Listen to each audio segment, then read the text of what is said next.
Hi, my name is Ashley and I'm a mom of two little girls. I have a 5-year-old named Kylie and I also have a 3-year-old named Mia. For today's video, I'm going to be answering a question that I received from a parent, Lauren in Phoenix, Arizona, and her question reads as follows. I stay home with my two littles. My son will be 3 in December and my daughter will be 17 months in the middle of November. They are 18 months apart and they are best friends. Our son, we'll call him Chip here, is so sweet to our daughter. I'll call Bean. He reads to her, always thinks about including her, and for the most part, our home is quite peaceful, well, loud, and harmonious. Haha, toddlers. Chip is observant and sensitive, always watching before diving in. He is starting to get super inventive and creative, playing imagination often throughout the day. Bean is a big personality, full of exuberance, and has adopted the life mission of keeping up with Chip. It's a pleasure being their mom, except, dun dun dun, when Chip is concentrating, let's say building magnet tiles, Bean will run up and snatch a tile, then run away, laughing and giggling. For as long as Bean has been around, she has made it her mission to destroy, knock down, destruct. I internalize that this is normal, that this is a part of learning about the world, but I feel like I have tried everything to help set boundaries for Chip and Bean. Clearly not everything though, hence this message, and I'm not getting anywhere. Chip's natural reaction is to snatch back. There's screaming, crying, and tons of frustration from both parties. I've addressed Chip's reaction. Hey bud, that made you really sad. Tell Bean that you're playing right now and she can take a turn when you're done. We don't snatch, we ask for things back. I tell Bean, Chip is playing right now. You may have a turn when he's done. You may hand the tile back or I will help you hand it back, and so on. I tell Chip to call for help if he tells her that she may not play with him but she continues to destruct, and he tries to do that, but usually by the time I get there, it is too late and Bean has already snatched and run. I've tried to distract her with other activities, redirect her, give her her own magnet tile, bring her into another room, and so on. But alas, she only wants what he has. It seems no matter how I react, Bean simply does not care and loves the game she has made. Though I am perfect at parenting, LOL, can you even imagine, I'll admit to my less than patient days when I've yelled, put her in her room, snatched things back from her, etc. It's left us all feeling very stuck, frustrated, and discouraged.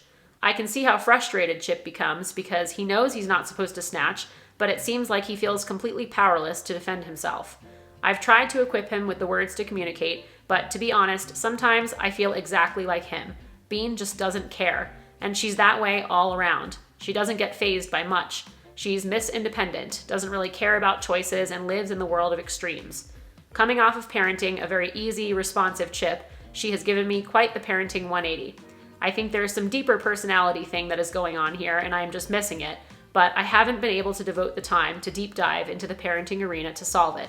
It is such an isolated pain point, but I am wondering if it is a highlight of something that I'm not equipping her with. We did just move from Montana to Arizona last month, and there has definitely been processing from all of us over that, but this has been going on long before the chaos of that transition. Can you help me understand the little Bean better and give me tools so that I can help them both feel empowered as they navigate life as siblings? Thank you so much, Lauren. Okay, so first, I just want to say thank you to this parent for sending this question in because it is actually such a common thing that crops up between siblings, this toy taking that happens. I honestly felt like I was reading a description of the things I've seen happen between my own two children, almost verbatim.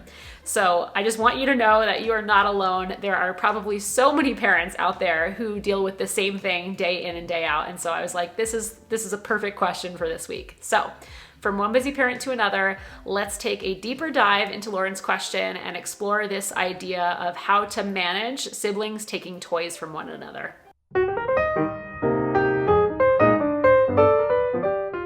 All right, so it sounds like this parent is already fully aware that first, this kind of behavior that she's seeing from her daughter, snatching the toys away from the older sibling, this is 100% typical toddler behavior. Developmentally appropriate, exactly on par for her age, so not surprised by it in the slightest.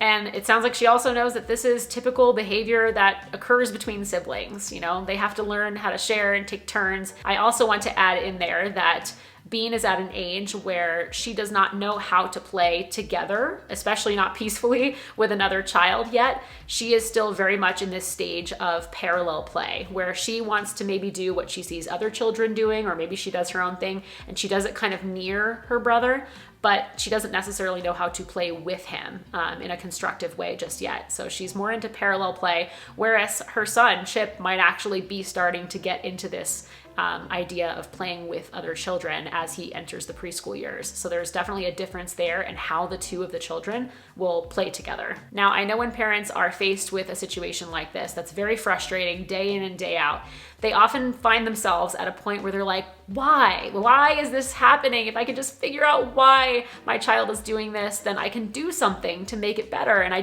can't seem to figure out what the why is. And honestly, we may never know why, but we can certainly make some educated guesses and try to tweak things in the child's environment to see if they have any positive effect on the situation. So some things that you can consider are some very basic ones that sometimes I think are overlooked, like in the moment that it's happening. Is your child potentially tired? Is she hungry? Is she overstimulated? Or is she in need of some more challenge? You know, she's kind of feeling bored and this is her outlet for solving that problem on her own. As you mentioned, there are likely to be some personality differences in there as well. I know that in my own personal experience, my second child is definitely much more of a self-advocate of what she wants than my first child was. So that could be part of it.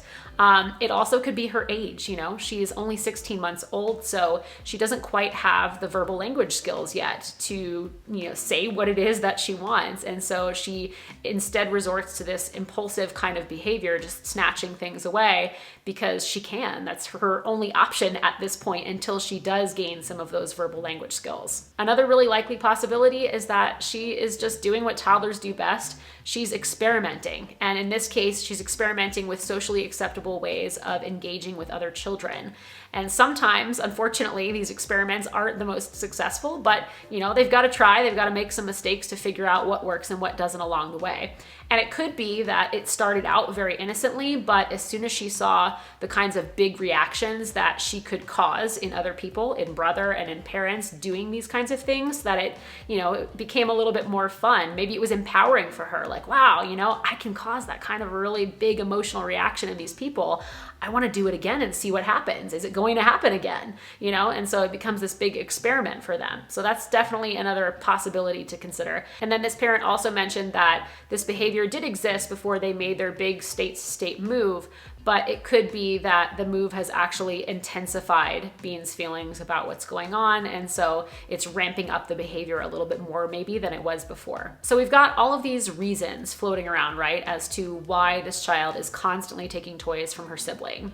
And here's the bottom line. We're not always going to know or understand what the reason is.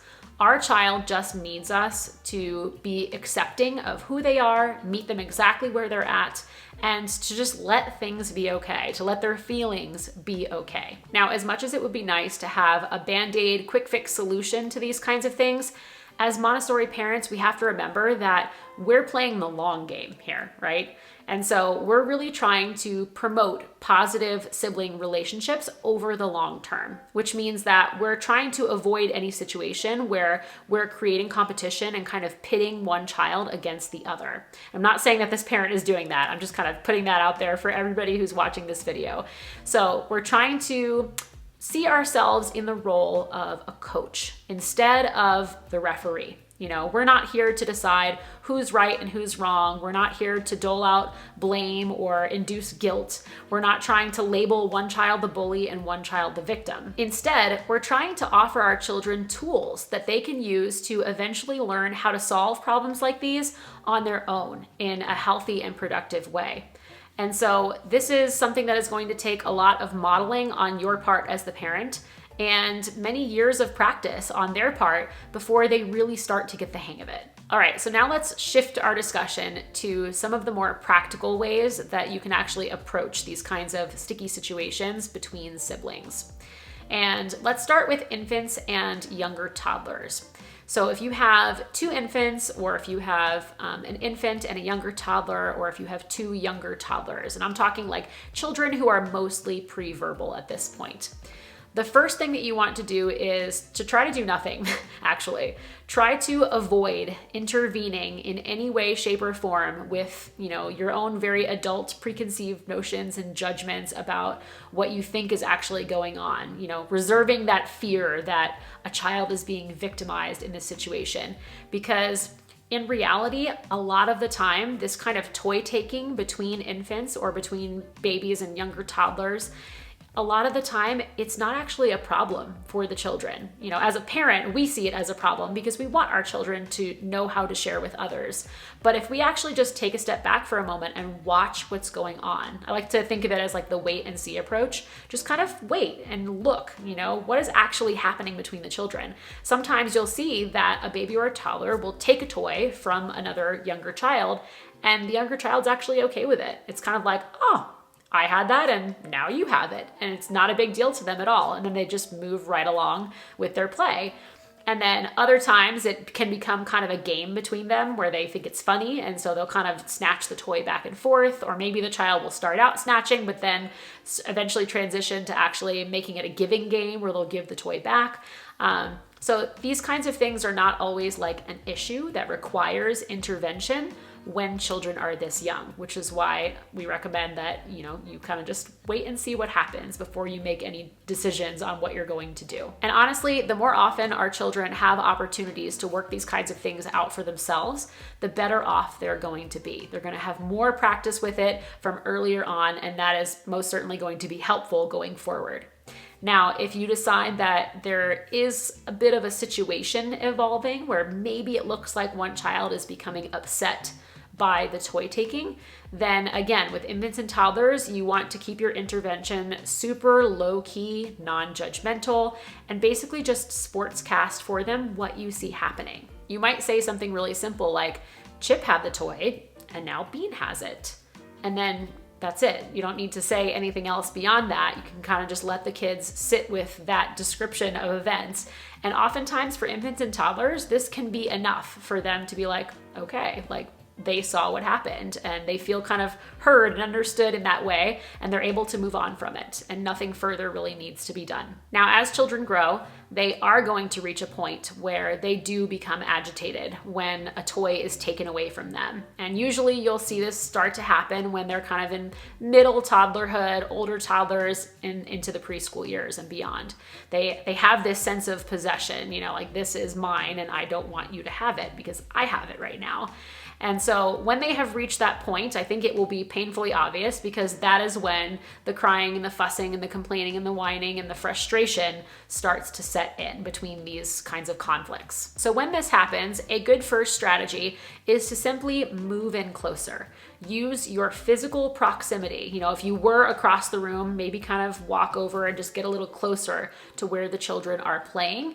Oftentimes, this is enough to kind of dispel what's going on and to help the conflict resolve on its own before it escalates any further. And if there are any particular play situations where you know that the toy taking is bound to happen, then I would almost be ready and on the lookout. Just kind of expect that it's going to happen so that you're already there and you're ready to move in. Now, let's say that you've moved in closer. Now you have the advantage of being able to observe what's actually going on.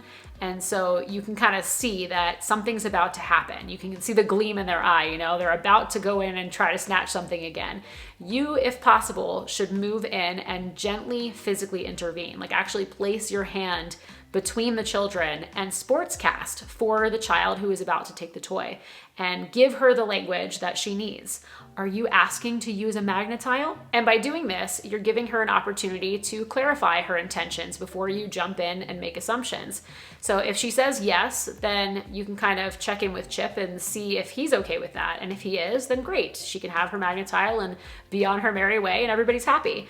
But if for some reason Chip says, no, I'm not okay with that, or he indicates in some way that he doesn't want to share in that moment, that's when you can turn to Bean and say, Chip is using the magnet tiles right now. You can have a turn when he's done.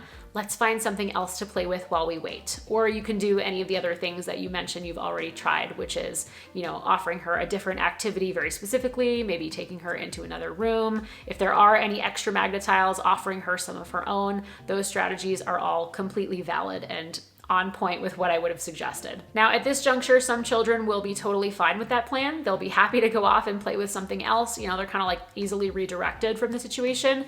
But other children are a little more persistent. So if she persists and continues to try to snatch Magna-Tiles away from Chip, that's when you as the parent have to really firmly but gently set that limit for her and say, I won't let you take Magna-Tiles from Chip. You can use them when he's done. And when this happens, a lot of the times it's, you know, not even really about the toy. Sometimes there's something underlying going on. And again, she's just trying to use this as her outlet for expressing those feelings. So sometimes it will result in crying and a tantrum of some kind, you know, just kind of venting her frustrations about what's going on. And that's okay. You know, your job in that moment as the parent is simply to just empathize with her. I know, I hear you. It is so hard to wait. This is really hard for you. And you're just there. You're leaving that space for her to express those frustrations to you while, again, holding that limit, making sure that she's not snatching the toys and running off. Now, let's back up for just a moment. And let's say that the situation hasn't quite gotten this heated just yet. It's not quite to this level of escalation. There's some bickering going on over the toy in question, whether that's Magna-Tiles or anything else. But they're not quite, you know, freaking out just yet. If you feel like this is a good situation and the children are potentially open to it, you could actually try the very beginning stages of problem solving with them. You can absolutely do this with toddlers and older children. It just requires a little bit more support and guidance from you until they get the hang of it. So what that might actually look like is you stepping in and saying, Chip wants to play with the Magna-Tiles by himself, and Bean wants to play with the Magna-Tiles too. This is a tough problem. I wonder what we can do to solve this. Chip, do you have any ideas? Open up those lines of communication. Give your children a chance to try to figure out some solutions on their own. You know, a lot of the times children are a lot more creative with the kinds of solutions they come up with, you know, things that as adults we would never have thought of, but they're perfectly okay with, and everybody is quickly on board and the problem is over. Now, when they're younger and they are new to this problem solving process, it is totally okay to offer some of your own suggestions if they're just kind of stuck and not sure where to go. You can give them some suggestions. But as they gain practice with this process, as they get a little bit older, you gradually want to move away from offering your own suggestions and really encouraging them, inviting them to come up with their own solutions. So thus far, we have talked about kind of how to intervene in the moment when it's actually happening and mostly focusing on what's going on for Bean. But I also want to talk briefly about what we can do more proactively to give Chip some strategies for how he can handle those situations going forward if they are to happen again. So one really easy strategy that I typically recommend to start out with is to encourage the child to build their special project that keeps getting knocked over or interfered with in some way by the other sibling, to do it in their own space. So that might be up on a tabletop if they have a younger sibling who's not quite able to get up to the level of the table yet. So maybe up on a high table where the younger child can't get to it, or maybe it's in their own, you know, gated off area. If you've got some gates in your home that you can set up to create their own little space, this way they're, you know, kind of still in the ebb and flow of what's going on in the home, but they have their own space where their work is protected. Or if your child is okay with this, then I also suggest maybe having them use, you know, their own room with a door actually shut or a gate in the doorway to prevent the younger child from getting in. That is another really easy solution. Some children don't want to be shut off in their own room while they're working on something, especially when they're younger, but it's definitely a strategy that you can try and experiment with and see if it's something that they're open to doing, if it really is becoming a very big source of frustration for them. Another really easy way to kind of prevent these things from happening and separate the children is in time. So when Bean goes down for her nap time, if she is still taking naps, then that becomes the special time for Chip to take out his Magna-Tiles and build the most elaborate structures, because little sister is not there. She's physically in another room sleeping, and there's no way that these kinds of conflicts can even happen in the first place. And finally, another strategy you can try is to actually coach Chip. So you can do this at a neutral time. You can also do this like in the form of offering a reminder if you see it happening in the moment. But you can give him the language and tell him exactly what he can say and do when his little sister tries to come and take something away. So you can actually tell Chip, you can hold on to the magnet tile. You can hold on real tight. You can tell her, no, I'm using this. You can also practice this same situation as a role play. Sometimes with stuffed animals makes it a little less confrontational, more fun, and they really kind of get into character. And at the same time, they're practicing these kinds of skills so that when the real thing actually happens, they're prepared, they're ready, they know what to say and what to do, and they're ready to use those new skills. All right, so now let's say that the toy taking has already happened. You were not there because, hello, we cannot be there every single moment of every single thing that happens all day. You know, it happens. We're not going to be there. So let's say that it has already happened and now you have two very frustrated children on your hands, or maybe just Chip is frustrated and being as happy as can be because she got what she wanted. Let's say that that's kind of the situation you're coming into now. How do we approach that? So this parent says that she typically starts off by saying something like, hey bud, that made you really sad. And I think that's a great thing to say, but it could be helpful to Chip to know that you really understand his position, to be just a little bit more descriptive in describing his feeling in context. Something like, it can be really frustrating to have a little sister constantly taking your things. What you're aiming for here is to actually do his feelings justice instead of just parroting back just a very simple statement of a feeling, which oftentimes is a guess for us. You know, maybe he's not sad, maybe he's angry, and that's not an accurate word. So we're just kind of giving him some more language around what we saw happening and what we likely think he is going through. And then because this parent reports that Chip's natural reaction, and understandably so, is to snatch the toy back from Bean, then she typically responds with, tell Bean that you're playing right now and she can have a turn when you're done. We don't snatch things, we ask for them back. And I actually think this response is pretty on par because you're telling him what he can do. You're equipping him with a tool that he can use for the future. But I would maybe just do it a little bit more succinctly. You know, he is only just about to turn 3. So the more we can simplify the language, the easier it is for them to remember and to use in practice on their own. So you might consider telling him something like, next time you can say, I'm still using that, please give it back. And if Bean doesn't listen to you, then you can always come get me for help. And if this is actually the point at which you have come into the situation, the snatching has happened, he has come to get you for help, and he's still really upset about it, then really, aside from potentially having Bean give the magnet tile back or helping her to give it back as you've tried in the past, if that doesn't feel like a viable option given the current circumstances, but you still have a very upset Chip on your hands, the most that you can really do is to just hold space for his feelings and try to empathize with his experience so that he knows that you understand. You know, you're not taking his side, you understand where he's coming from. And so you might say something to help communicate that to him. You know, something like, yeah, you didn't really like that she took that magnet tile. I hear how upset that makes you.